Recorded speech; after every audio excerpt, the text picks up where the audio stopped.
नमस्कार दोस्तों, गार्गी क्लासेस पर आपका स्वागत है। डेट आज की 18 जनवरी 2022। देख लेते हैं इंडियन एक्सप्रेस के एक्सप्लेन्ड पेज से इंपॉर्टेंट आर्टिकल्स जो अभी हम इस वीडियो में डिस्कस करेंगे, और साथ में हम कल का जो हमारा एक्सप्लेन्ड पेज बचा हुआ है वो भी डिस्कस करेंगे। तो एक वीडियो तो हो गया 17 और 18 का आपका डेडिकेटेड टू एक्सप्लेन्ड पेज, ठीक है। दूसरा वीडियो आपको इसके बाद में एक और मिलेगा जिसमें हम बात करेंगे जो बची हुई न्यूज़ हैं 17 और 18 तारीख की, उन सबको एक साथ कंबाइन करके। ओके, तो हमारे पास में 18 तारीख का जो आज का न्यूज़पेपर है इसमें 3 एक्सप्लेन आर्टिकल्स हैं। तीनों को हम देखेंगे। पहला तो रहेगा जो रविदासीज हैं उनका पंजाब से वहाँ पे वाराणसी तक का जो ट्रैवल है उसके लिए, उसके चलते पंजाब में इलेक्शंस 14 फरवरी को होने थे पर पोस्टपोन करके अभी 20 फरवरी को कर दिए गए हैं इलेक्शन कमीशन ऑफ इंडिया के ऑर्डर्स के बेसिस पे। पूरा मुद्दा डिटेल में समझेंगे। इसके आगे जानेंगे आफिया सिद्दीकी कौन है।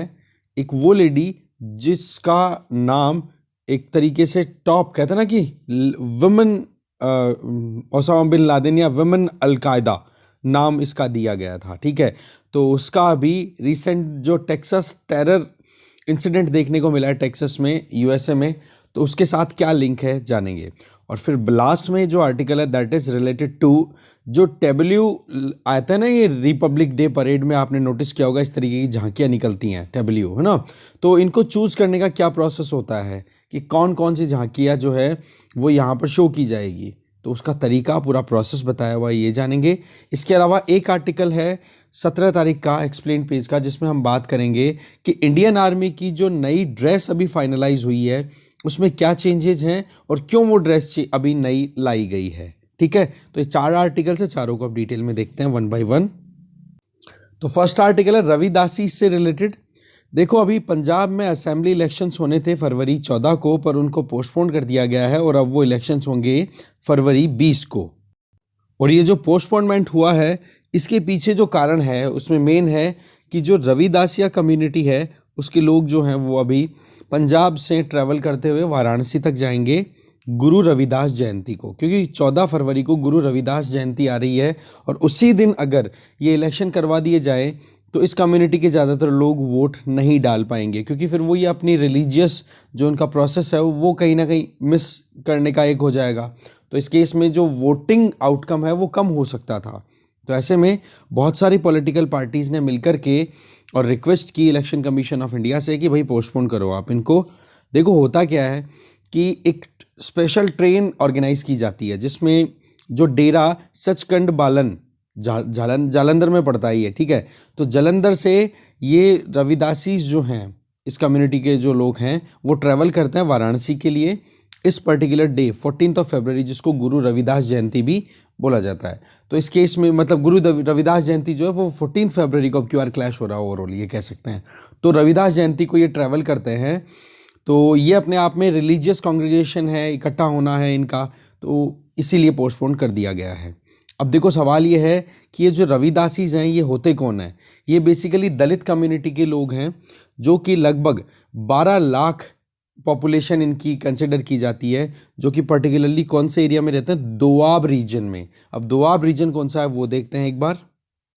यहाँ पर आप नोटिस कर सकते हो, इधर आप देख सकते हो सतलुज, रावी, ब्यास, ये 3 रिवर्स मेनली इधर। तो इन 3 रिवर्स के बीच का जो एरिया है इस एरिया को बोला गया दोआब। वैसे तो दो आब का मतलब हो गया दो पानी, दो पानी का मतलब हो गया एक पानी और दूसरा पानी। 2 रिवर्स का कॉन्फ्लुएंस अगर हो तो उनके बीच का जो एरिया होता है उसको दोआब बोला जाता है, ठीक है ना। तो ऐसे में ये एरिया आ गया। तो जालंधर यहाँ पर लोकेटेड है, कपूरथला में भी है कुछ ये रविदासीज जो हैं, और होशियारपुर यहाँ पर आप देख सकते हो, और बालन विलेज यहाँ है मेन सेंटर इनका, ठीक है ना। तो अब देखते हैं मेन पूरी डिटेल्स को। और वैसे देखा जाए तो इस पर्टिकुलर ये एक तरीके का रिलीजन ही है ना रविदासी। तो रविदासी आज की अगर पॉपुलेशन देखें तो 20 लाख फॉलोअर्स हैं अभी वर्ल्ड वाइड देखा जाए तो, ठीक है। और ये इस्टेब्लिश किया गया था 20वीं शताब्दी में, और स्थापित करने वाले इंडिविजुअल का नाम है बाबा संत पीपल दास। ये ध्यान रखें, रविदासियाज जो हैं वो फॉलोवर हैं रविदासी पंथ के, और रविदासी पंथ को प्रमोट करने वाले, इस पर्टिकुलर पंथ को बनाने वाले कौन थे, बाबा संत पीपल दास। ये ध्यान रखेंगे आप। ये आप देखोगे ये इनका कनेक्शन जो है क्लोजली सिखिज्म से है, जिसमें आप देख सकते हो डेरा, डेरा वर्ड यूज़ किया जा रहा है इसमें। अब देखो 20वीं शताब्दी में तो अच्छे से पूरा लिंक रहा सिखिज्म से, पर 2010 में एक ऐसा इंसिडेंट होता है, वो हम देखेंगे क्या इंसिडेंट था। उस इंसिडेंट के बाद में इन्होंने सिखिज्म से अपना नाता तोड़ दिया, रिश्ता तोड़ दिया, और रविदासिया रिलीजन नाम से एक सेपरेट ही अपना एक सेक्ट, या आप कह सकते हो अपना एक पंथ बना लिया। अब देखो जो डेरा के लोग हैं, इनके द्वारा एक बहुत इंपॉर्टेंट हो गया कि भाई संत रविदास को फॉलो किया जा रहा है, सेंट रविदास को। तो उनके हिसाब से फिर उनके जन्मदिन को फिर संत रविदास जयंती के तौर पे मनाया गया। तो वही चीज़ है कि रविदास जो थे वो तो पोइट थे, ठीक है, भक्ति मूवमेंट के। तो उनका जो जो प्लेस था वो वाराणसी, तो वाराणसी तक ये लोग फिर ट्रैवल करते हैं जालंधर से रविदास जयंती के दिन, ठीक है। तो गुरु रविदास कौन थे? मिस्टिक पोइट, जिन्होंने बहुत सारे पोइट्रीज लिखी हैं, हिंदी में बहुत कुछ लिखा है इन्होंने अपनी तरफ से। मतलब इनकी जो क्रिएशंस है, हिंदी तो क्या मतलब इनकी खुद की जो लैंग्वेज थी मेन उसमें। तो इस केस में अगर हम देखें तो इनका जो टाइम था वो था 15 से 16 सेंचुरी के बीच में, और इन्होंने ही एक तरीके से फाउंडेशन डाल दी थी अपने खुद के एक ट्रेंड की, अपने खुद के रिलीजन की, जो कि फिर फेमस रह रहा अभी है। फेमस किस नाम से? रविदासिया रिलीजन से। 2010 में जो डेरा सचखंड बालन में है जालंधर में, उसने फिर बाद में रिप्लेस, वहाँ पर आप देख सकते हो, पहले तो इस जगह पे ये जो डेरा था वहाँ पर गुरु ग्रंथ साहिब रखा की पूजा हुआ करती थी, ठीक है, अपने ग्रंथ की तरह मानते थे। पर इसके बाद में फिर जैसे ही 2010 में वियना में ये जो रविदासीज है ना, इन पे अटैक कर दिया जाता है एक दूसरे रिलीजियस ग्रुप के द्वारा। फिर बाद में इन्वेस्टिगेशन में कुछ चीज़ों के बाद पता पड़ा कि गुरुद्वारों से एसोसिएटेड इंडिविजुअल्स ने ऑस्ट्रिया की कैपिटल वियना में रविदासीज पर अटैक किया था। तो तब उन्होंने फिर बाद में अपना खुद का सेपरेट सिस्टम कर लिया, सिखिज्म से अपने आप को दूर कर लिया, और अपना खुद का ग्रंथ जिसको बोला जाता है अमृत बाणी, जिसमें 200 से ज़्यादा गुरु रविदास के द्वारा लिखे हुए दोहे और ये श्लोक हैं, वो हैं, उनको फिर बाद में अपने टेम्पल्स में, अपने गुरुद्वारों में रखना शुरू कर दिया, और फिर उसकी पूजा करनी शुरू कर दी। अब देखो फिर बात आ जाती है कि किस तरीके से डेरा सचखंड स्टैब्लिश हुआ, तो वो थोड़ा सा हम देखते हैं।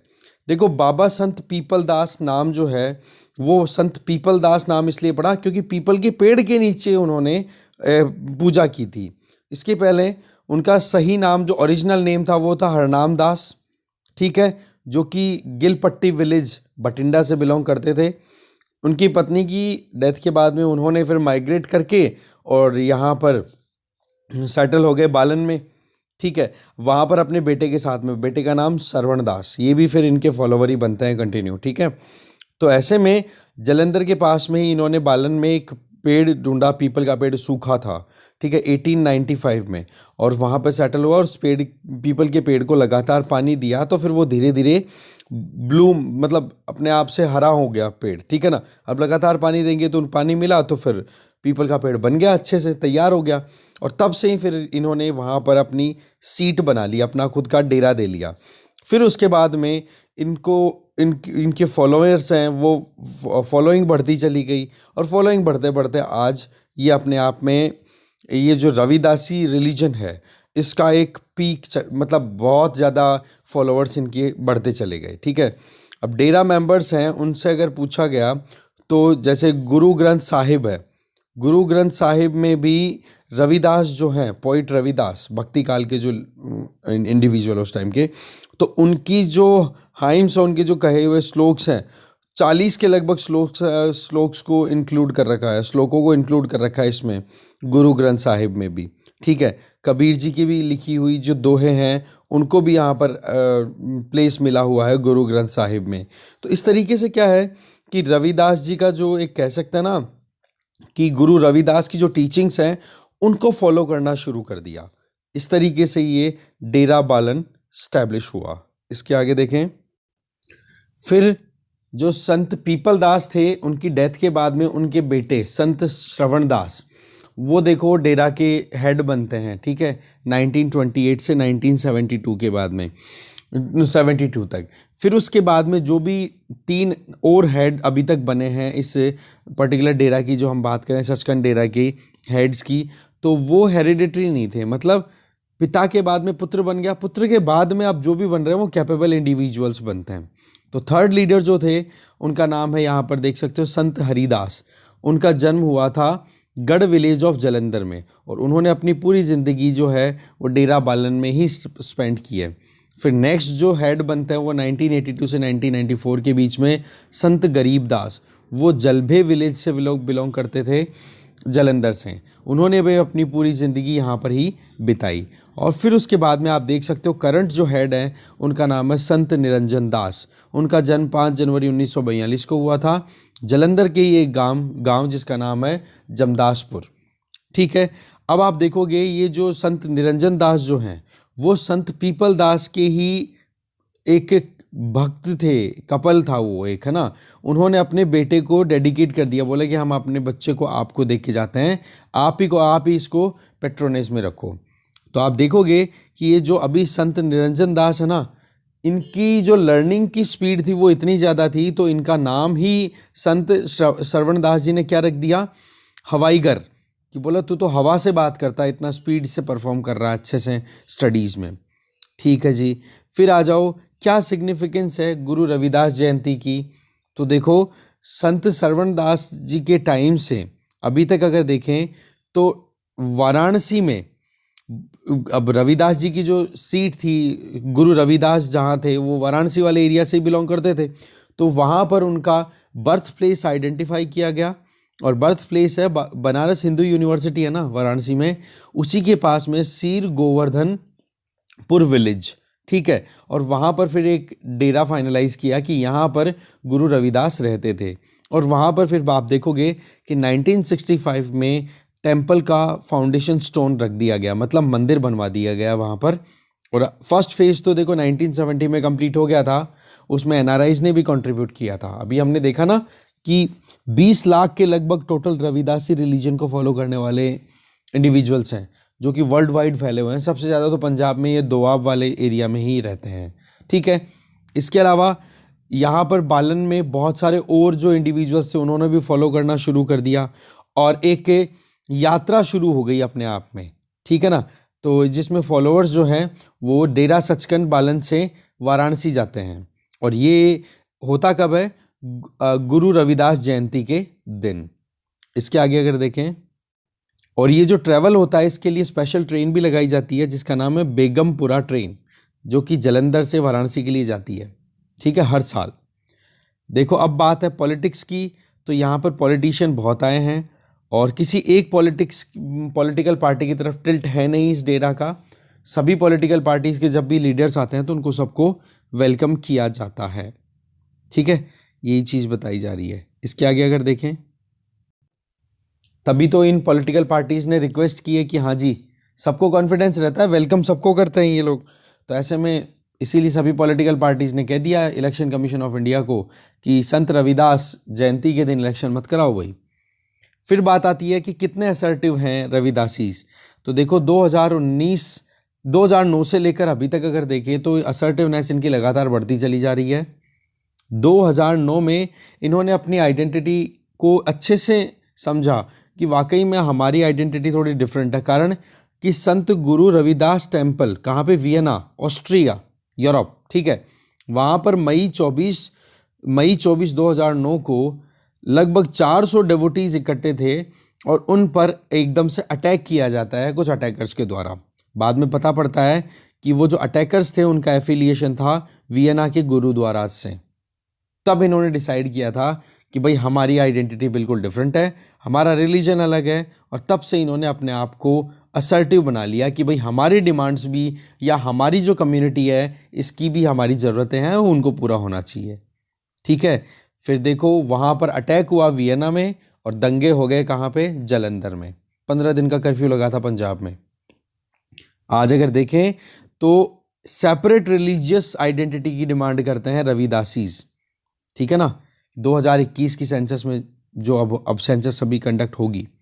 ठीक है, और वियना अटैक की बात, अब आप कहोगे सर 2022 आ गया, भाई कोविड के चक्कर में नहीं हो रहा, प्रॉब्लम ही आ रही है। वियना अटैक के बाद में ही शायद ज़्यादा आ गया रही। सही में इनके जो रविदासी जो सिंगर्स हैं, जो भी आप कह सकते हो आर्टिस्ट हैं, उन्होंने खुद ने अपनी कल्चर खुद की डेवलप करनी शुरू कर दी, गाने लिखने शुरू कर दिए। ठीक है, वो लिखते हैं अलग से। इवन जो जट सिख्स हैं, अपर कास्ट के जो सिख कम्युनिटी के लोग हैं, उनकी जो भी लिखी हुई बातें हैं, बुक्स हैं, उनको अब वो फॉलो नहीं करते, इग्नोर करते हैं, बोले कि हमारा खुद का होगा जो भी होगा। ठीक है। हाँ, ये बात ठीक है कि अभी रिसेंट जब सेंट्रल गवर्नमेंट के द्वारा 3 फार्म लॉज लाए गए थे ना, तब जट सिख और ये रविदासी साथ में मिलकर के हर एक त्योहार को सेलिब्रेट करते हुए दिखे थे। तो ऐसे में देखो, कई बार जो एक तरीके से प्रोटेस्ट होता है ना, वो भी यूनिटी का काम करते हैं। कई बार क्या, यूनिटी का डेफिनेटली काम करते हैं। अरे भाई, आप एजेंडाज पे काम करते हो, आप मुद्दों पे काम करते हो। ठीक है, आपका एक दोस्त है, दूसरा दुश्मन है, तीसरा एक और दुश्मन है। अब आप देखोगे कि आपको डिसाइड करना है कि हाँ भाई, इसको हराना है, इन दोनों की दुश्मनी है, तो आप क्या करोगे, इस दोस्त को भी अपने साथ ले लोगे। यार देख, वैसे तो अपनी दुश्मनी है, पर यार ये अपना दुश्मन एक ही है, इसलिए एक को, अकेले को हम दोनों मिलके निपट लेंगे। इंटरनेशनल पॉलिटिक्स में भी यही होता है। ठीक है, दोस्त दुश्मन का दुश्मन दोस्त, बस। तो इस तरीके से बात ऐसी है कि कन्वर्जेंस देखने को मिली थी सिख कम्युनिटी में। सेंट्रल फार्म 3 फार्म लॉज जब लाए गए थे, उनको प्रोटेस्ट अभी हुआ ही था, अब तो खैर रिपील कर लिए गए, आपको पता है। आगे चलते हैं अभी। नेक्स्ट आर्टिकल है आफिया सिद्दीकी, पाकिस्तानी वुमेन, बहुत ही ज़्यादा एजुकेटेड, और साथ में अभी टेक्सास टेरर का जो इंसिडेंट हुआ है उसके साथ इसका क्या लिंक है वो देखते हैं। देखो, मलिक फैजल अकरम जो कि ब्रिटिश नेशनल, उसको अभी रिसेंटली मार गिराया गया यूनाइटेड स्टेट्स की जो फेडरल एजेंसी के एजेंट्स थे उनके द्वारा, फोर्ट वॉर्थ में, टेक्सास वाले एरिया की बात हो रही है। ठीक है जी। इसमें 4 इंडिविजुअल्स और भी थे, उनको हॉस्टेज कर रखा था इसने। हॉस्टेज का मतलब एक तरीके से उनको अपनी पकड़ में कर रखा था, और जो सामने यूएस की जो आप कह सकते हो कि फेडरल एजेंट्स जो थे, उनको सरेंडर करने के लिए बोल रहा था, आप सरेंडर कर दो, नहीं मैं इन तीनों को, चारों को मार दूंगा, समथिंग लाइक दैट। तो इस केस में हॉस्टेज किया हुआ था। तो आप देखो कि जब उस इंडिविजुअल को जब पकड़ लिया था ना, इसको मलिक फैजल अकरम को, तब इसने ये कहा था कि मुझे एक लेडी से मिलना है, एक वुमेन से मिलना है, और उससे मिलना मेरा बहुत ज़्यादा ज़रूरी है। फिर जब बाद में इन्वेस्टिगेशन हुई, पता किया गया कि कौन है वो लेडी, तो पता पड़ा कि यूएसए की जेल में है वो एक लेडी। फिर बाद में और क्लियर हुआ, तब जाके समझ में आया कि अकरम जो था वो डिमांड कर रहा था कि आफिया सिद्दीकी से मेरी एक मीटिंग करवा दो, मुझे केवल उसको देखना है। ये आफिया सिद्दीकी कौन है, ये एक बड़ा सवाल है। ये बहुत ही ज़्यादा एजुकेटेड पाकिस्तानी न्यूरो साइंटिस्ट रही। न्यूरो साइंटिस्ट आप देखो, ठीक है, पाकिस्तान से बिलोंग करती थी, और एजुकेशन में टॉप, परफॉर्मेंस इनकी शानदार। ठीक है, एजुकेशन के टाइम पे। और इनके खिलाफ में टेररिज्म के चार्जेस लगे हुए हैं 2010 से, और इनको अभी जेल में रखा हुआ है यूएसए में।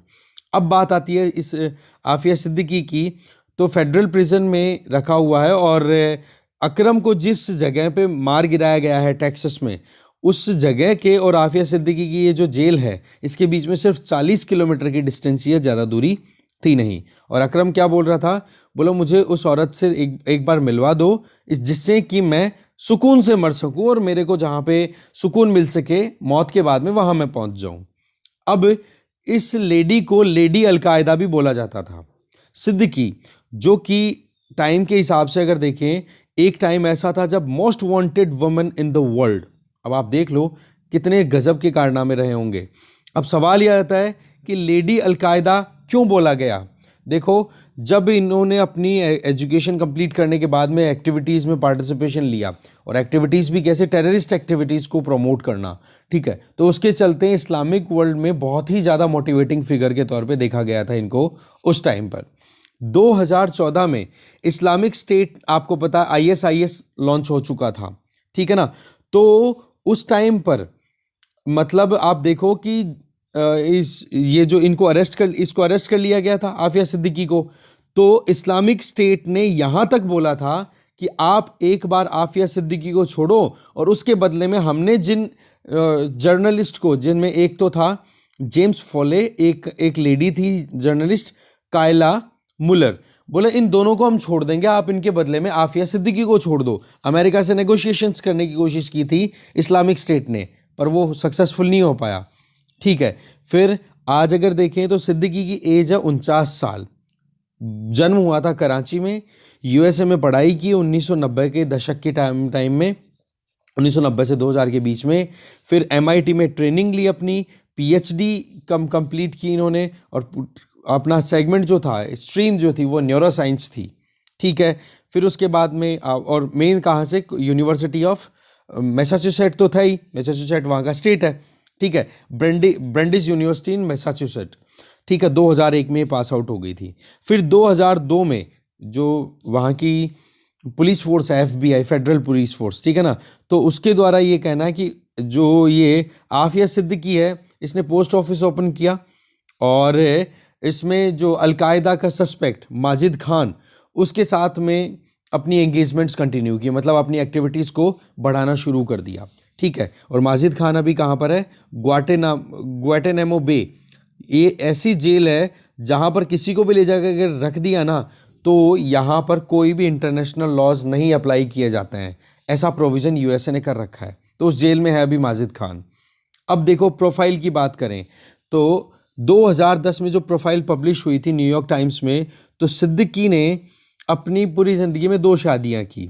ठीक है, एक तो आप देख सकते हो अमर अल बलूची, जो कि मेन 9/11 में जो कॉन्स्पिरेटर थे, ओसामा बिन लादेन तो था ही, उसके अलावा एक और था जिसका नाम था, यहाँ पर आप देख सकते हो, खालिद शेख मोहम्मद।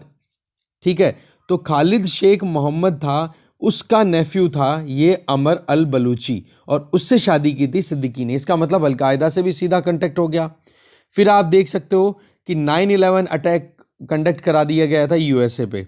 फिर उसके बाद में इनको फिर अरेस्ट करने की जब ताबड़तोड़ मेहनतें की गई, तब जाकर के ये एक तो खालिद शेख मोहम्मद और अमर अल बलूची दोनों को फिर जेल में डाल दिया, और वो भी अभी किस जेल में है, ग्वांटानामो बे में, वही जेल जहां पर किसी का आना जाना कोई अलाउ नहीं है। ठीक है, फिर आप देखो सिद्दीकी जो है, इसको भी अरेस्ट कर लिया गया था गजनी में, अफगानिस्तान में, जुलाई 2008 में। ये इतना इंपॉर्टेंट नहीं है, पर आप जानना जरूरी है कि ऐसा भी इंसिडेंट कुछ हुआ था। ठीक है, तो गजनी अफगानिस्तान में अरेस्ट किया गया जुलाई 2008 में, जिसमें यह था कि एक हैंड रिटन नोट था, बताया गया कि गजनी में जब इनको ट्रैप किया तो इसके हाथ में एक ऐसा पेपर लिखा हुआ था जिसमें टारगेट था कि न्यूयॉर्क और वॉशिंगटन के आसपास के एरिया को ज़बरदस्त केमिकल और बायोलॉजिकल वेपन बना करके और उड़ाने की कोशिश की जाएगी। ये एग्जैक्टली आप देख सकते हो, अभी जो फैमिली मैन सीरीज आई थी ना, उसमें मूसा करके था, ध्यान दिया हो तो, आप में से किसी ने देखा हो तो, मे बी वो भी कहीं ना कहीं केमिकल इंजीनियर, न्यूरोलॉजी से रिलेटेड ही था। ठीक है ना, तो ऐसा ही कुछ इसने भी, सिद्दीकी ने भी किया। फिर कहने को तो ये कहा जा रहा है कि सिद्दीकी के खिलाफ में केवल और केवल कॉन्स्पिरेसी रची गई है, केवल जेल में डालने के लिए, और सिद्दीकी के फेवर के लिए पाकिस्तान में ज़बरदस्त आवाज़ें उठी हैं, है ना। अभी तक देखा जाए तो सिद्दीकी को जब 2008 में जेल में डाला गया था ना, तो 86 ईयर्स की प्रिजन दी गई है जेल। तो इसका छूटने का टाइम क्या है, 2082 का। इसका मतलब या तो ये जेल में मरी जाएगी, या फिर जेल से अगर छूटेगी तो 110 साल की होकर के फिर छूटेगी, ये है। अब देखो पाकिस्तान की बेटी का आगे क्या बात होती है। देखो सिद्दीकी को जब ये कन्विक्शन हो रहा था पूरा, तब पाकिस्तान में ज़बरदस्त तरीके से प्रोटेस्ट हुए थे उस टाइम पे कि भाई कैसे भी करके बेटी को छुड़ाओ, ये गलत तरीका है कि आप इस तरीके से जेल में डालते हो, इनोसेंट बताया जा रहा था, ये एक चीज़। फिर इसके अलावा पाकिस्तानी प्राइम मिनिस्टर उस टाइम पे हुआ करते थे यूसुफ रज़ा गिलानी, उन्होंने कहा कि जो अफीना सिद्दीकी है वो राष्ट्र की बेटी है, और नवाज शरीफ उस टाइम पे ऑपोजिशन लीडर हुआ करते थे, उन्होंने ये कहा कि अफीना सिद्दीकी को छुड़ाने के लिए हम जितना बन पड़ेगा उतना ज़्यादा से ज़्यादा करने की कोशिश करेंगे। ये वो टाइम था जब पाकिस्तान में अमेरिकन्स के खिलाफ सबसे ज़्यादा एक कहते हैं ना कि निगेटिविटी फैलनी शुरू हो गई थी। ठीक है, बाकी यही चीज़ें बताई जा रही है कि जो हफीना सिद्दीकी है, इनकी सिस्टर डॉक्टर फौजिया सिद्दीकी, वो भी एक न्यूरोलॉजिस्ट ही है, उन्होंने भी अपनी तरफ से बहुत ज़्यादा कोशिशें की है कि कैसे भी करके पब्लिक कैंपेन करा के और हफीना सिद्दीकी को फ्री कराया जा सके। ठीक है, तो ये है पूरा मुद्दा। ठीक है, आफिया सिद्दीकी, हफीना क्यों बोल रहा हूँ, आफिया सिद्दीकी। ठीक है, आगे चलते हैं। अब मुद्दा आ गया है सेंट्रल, मतलब रिपब्लिक डे के टाइम पे जो राजपथ पर जो झांकियां निकलती है ना, तो उनसे संबंधित अभी एक इश्यू निकल के आया है, वो ये कि वेस्ट बंगाल की तरफ से सुभाष चंद्र बोस पे बेस्ड एक, सुभाष चंद्र बोस और इंडियन नेशनल आर्मी, इन पे बेस्ड एक झांकी बनाई गई, उसका प्रपोजल दिया गया। मेन था कि सुभाष चंद्र बोस का 125वीं एनिवर्सरी थी, बर्थ एनिवर्सरी, तो उसको कमेमोरेट करने के लिए वेस्ट बंगाल की तरफ से रिक्वेस्ट डाली गई थी कि हम जो है सुभाष चंद्र बोस की झांकी को रिपब्लिक डे परेड में पार्टिसिपेट करवाना चाहते हैं। पर सेंट्रल गवर्नमेंट ने अभी तक कोई कारण तो दिया नहीं है, बाकी इस रिक्वेस्ट को रिजेक्ट कर दिया। तो यहाँ पर अपने आप में सवाल ही आ जाता है कि क्या ये पहली बार है कि जब किसी झांकी को इस तरीके से रिजेक्ट किया गया है? जी बिल्कुल नहीं। एक लंबी लिस्ट आती है और उस लिस्ट में से शॉर्ट लिस्ट करना होता है कि भाई किसको अब की बार मौका दिया जाएगा, किसको नहीं दिया जाएगा। किसको अब की बार मौका नहीं दिया जा रहा, उसके पीछे कारण भी बताने होते हैं, पर तो कारण वेस्ट बंगाल को नहीं बताए। इसके पहले केरला के ऑफिशियल्स के द्वारा भी ऐसे ही एक टेबल्यू फीचर करने के लिए अपनी तरफ से प्रपोजल दिया था, और वो था, मेन थीम थी उसमें श्री नारायण गुरु। ठीक है ना, तो श्री नारायण गुरु जो थे उनकी मतलब उनकी जो कह सकते हैं कि उन पे स्टोरीज पे बेस्ड, थीम बेस्ड ये टेबल्यू बनाना, एक झांकी बनाना, उसको फिर रिजेक्शन हुआ था। तो ऐसे में देखो टोटल 21 टेबल्यू हैं वो परेड में शामिल होती हैं। ठीक है, उनमें से 12 तो आती हैं स्टेट और यूनियन टेरिटरी से, और बची हुई 9 है वो सेंट्रल गवर्नमेंट के अलग अलग डिपार्टमेंट्स के द्वारा बनाई जाती है। तो ऐसे हो गई 21। तो ये है सिस्टम। अच्छा, अब इसमें काम कौन क्या करेगा? देखो डिफेंस मिनिस्ट्री का मेन इसमें रोल रहता है, जो कि इस परेड में कौन कौन सी डब्ल्यू या झांकियों को इन्वॉल्व करना है, किनको नहीं करना, उसके लिए एक सिलेक्शन कमेटी कॉन्स्टिट्यूट की जाती है डिफेंस मिनिस्ट्री के द्वारा। और वो सिलेक्शन कमेटी होती है, वो प्रॉपर देख करके फिर बाद में डिसाइड करती है कि हाँ भाई कौन कौन सी झांकियों को हमें इन्वॉल्व करना है, किसको नहीं करना। हर साल सितंबर में इस तरीके के प्रपोजल आते हैं सभी स्टेट यूटीज़ और सेंट्रल गवर्नमेंट के सभी डिपार्टमेंट्स से। ठीक है, और कुछ कॉन्स्टिट्यूशनल अथॉरिटीज़ हैं वो भी पार्टिसिपेट करती हैं। फिर उसके बाद में शॉर्ट लिस्टिंग का प्रोसेस होता है, जिसमें अक्टूबर मंथ हो जाता है। इस तरीके से बताया जा रहा है सारा अब की बार। और इसके लिए क्या होता है कि कोई भी झांकी अगर बनाई जाती है तो उसमें ये रहता है कि वहाँ पर थीम दी जाती है, एक थीम बेस्ड काम होता है। जैसे अब की बार की थीम जो दी है पार्टिसिपेंट्स को, वो ये इंडिया एट 75, क्योंकि हम 75वां साल सेलिब्रेट कर रहे हैं ना इंडिपेंडेंस का।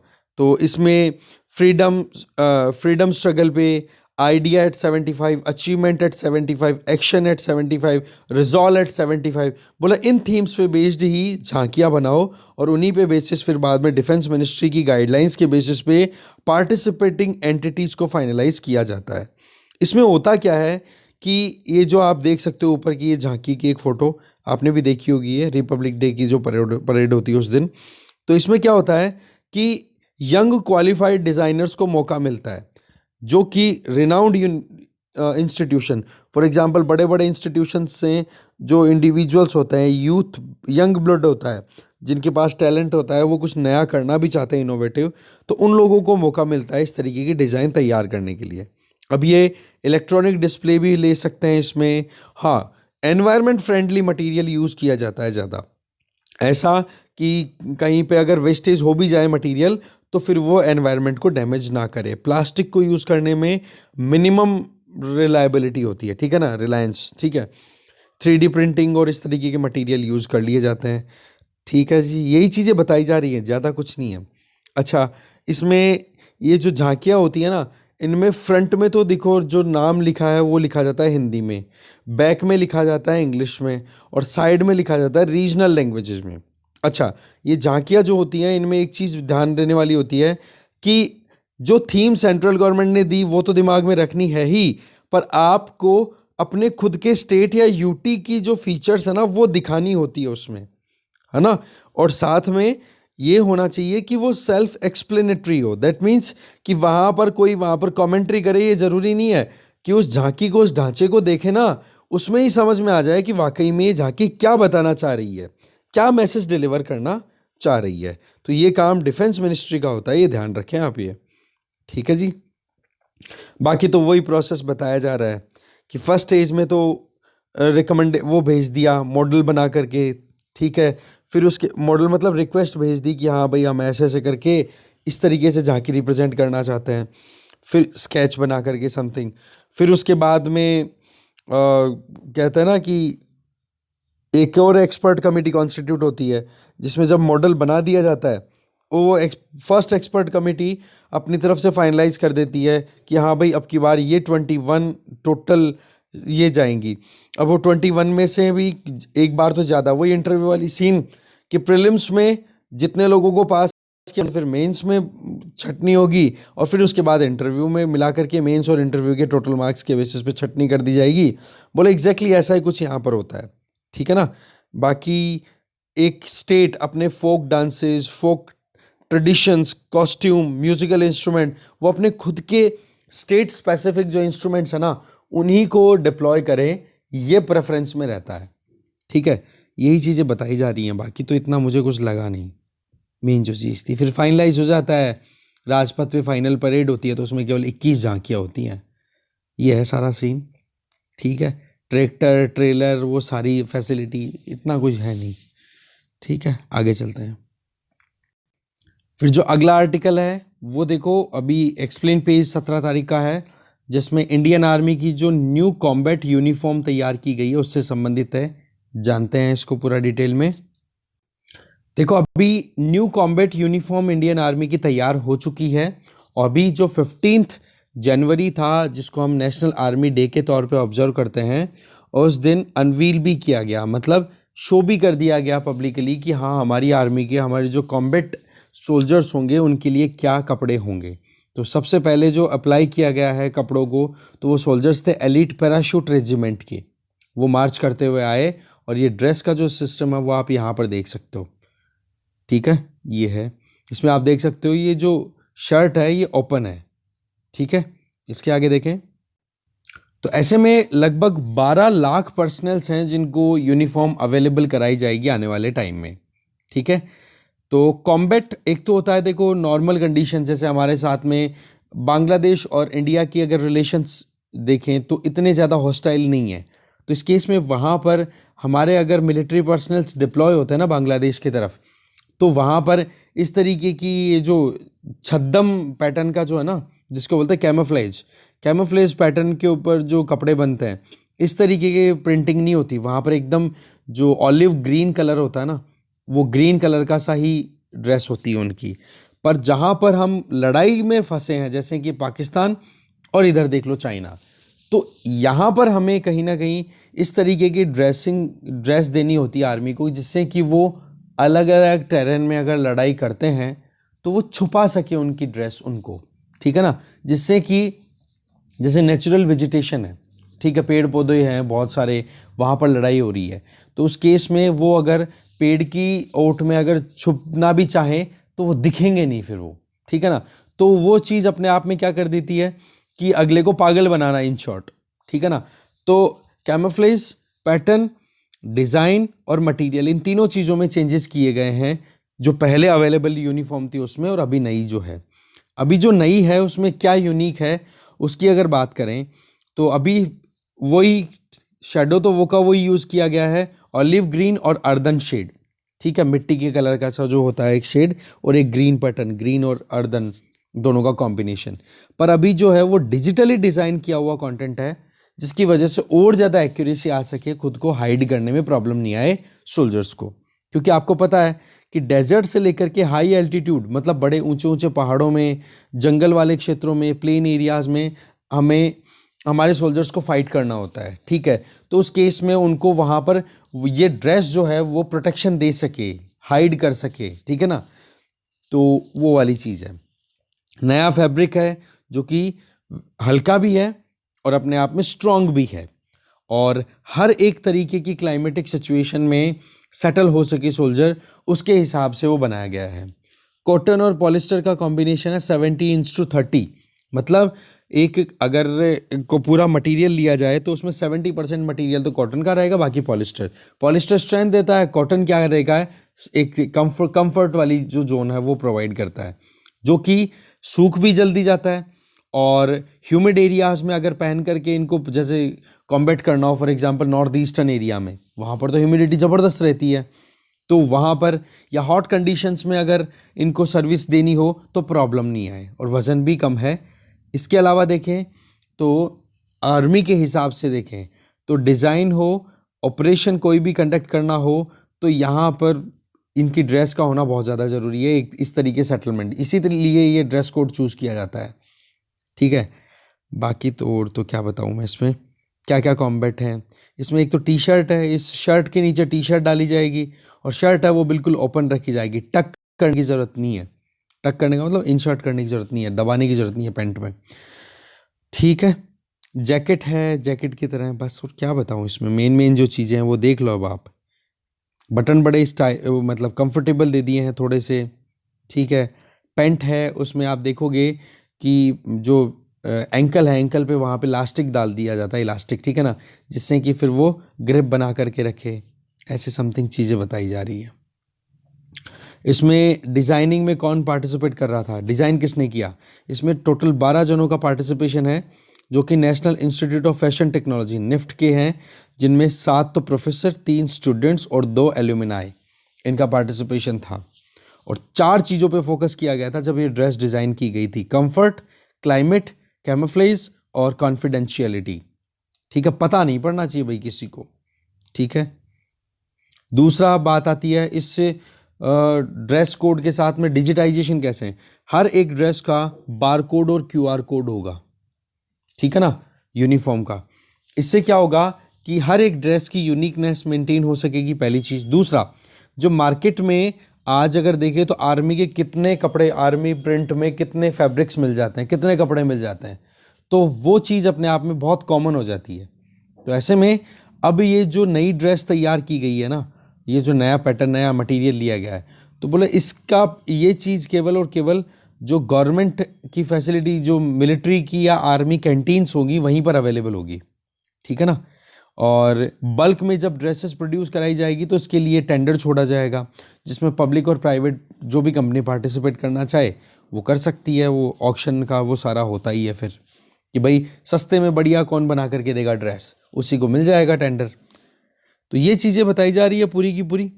ठीक है, तो एक चीज़ ध्यान रखें आप कि ये जो यूनिफॉर्म है, ये यूनिफॉर्म क्या सभी के लिए सेम है? बिल्कुल नहीं।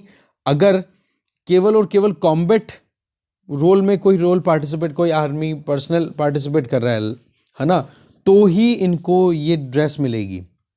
इस वाली ड्रेस का यूज़ केवल और केवल कॉम्बैट, मतलब जहाँ पे फाइट वाला एरिया है, लड़ाई होने वाला एरिया होता है, वहाँ पर। बाकी जहाँ पर अच्छे रिलेशन है ना सर, या फिर मतलब पीसफुल एरियाज़ में पोजीशनिंग हो रही है, पोस्टिंग हो रही है पर्सनल्स की, या फिर मान लो कि कोई सेरेमोनियल यूनिफॉर्म है, तो वहाँ पर ऑलिव ग्रीन ड्रेस होती है। ठीक है, वो डार्क ग्रीन वाली आपने नोटिस की होगी, वो वाली।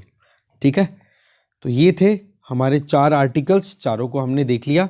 इसके आगे अगर देखें, WHO ने 2 ड्रग्स को और अप्रूवल दिया है कोविड के अगेंस्ट में। एक तो है बारिसिटिनिब, ठीक है, और एक है सोट्रोविमैब। ठीक है, ये नाम जरूर देख लेना भाई। ठीक है जी, तो इस डिस्कशन में जो भी था, इस वीडियो में जो था वो हमने देखा। एक वीडियो आपको रात तक और मिल जाएगा। Thank you.